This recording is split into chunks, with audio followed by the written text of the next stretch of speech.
Hey everybody, welcome back to LARP 101, and today we're going to be talking about things to keep in your in-character bag. Before I start, I'm coming to the end of this video series. So for my final episode, I've decided to do a Q&A session to answer all of your questions about LARP. So if you have a question, please put it in the comment section below, or there's an email address in the description box that you can send it to. Thank you so much to everyone who's sent in a question already. I'm really looking forward to it. So I do find this video a bit ironic because the What's in My Bag YouTube video is one of the staples of many YouTube channels out there. However, instead of talking to you about all the things that I keep in the bag I carry on a day-to-day basis, because it's not that interesting, I thought it'd be better to show you some of the things that I carry around as my LARP characters. And hopefully that will give you some idea of some things that you might want to carry around when you are off playing LARP.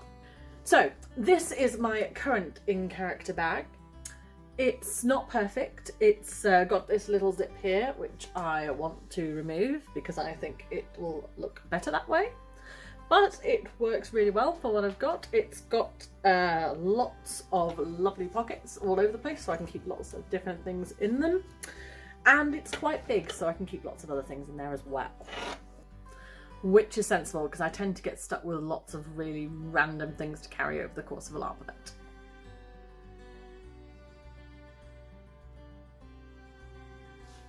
Okay, so my necessities.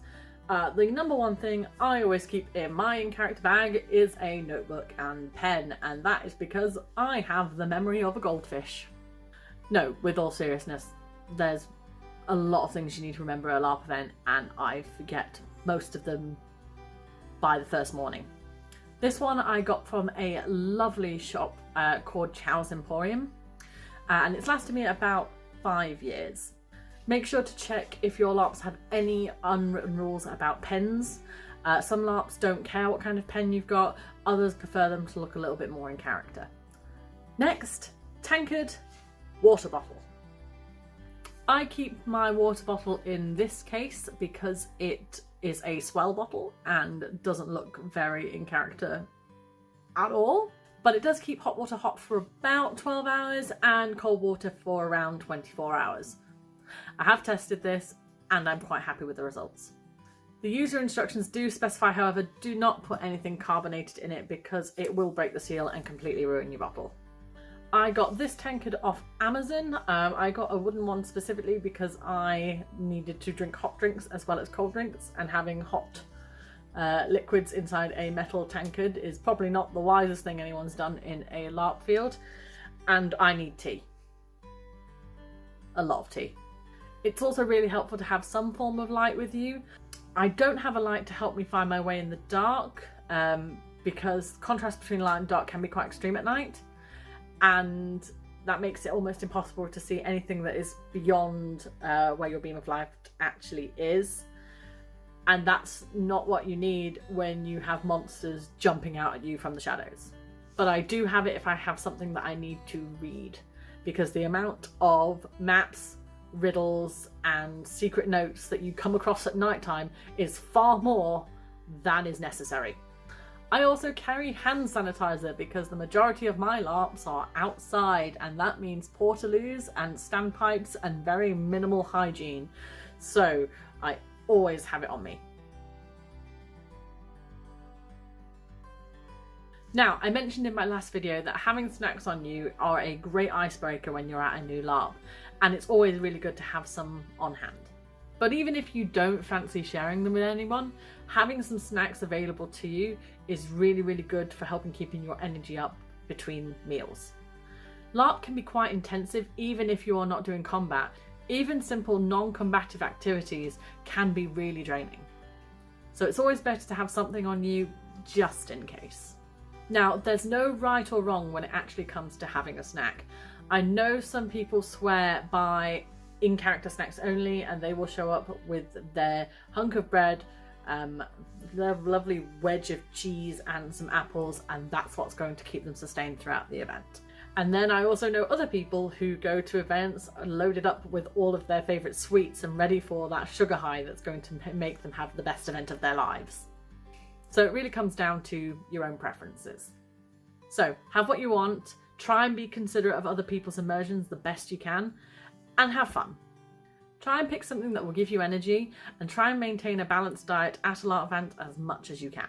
I personally have a Pinterest board which I keep lots of different ideas for LARP food on, because I have no life and like to peruse Pinterest looking for weird recipes.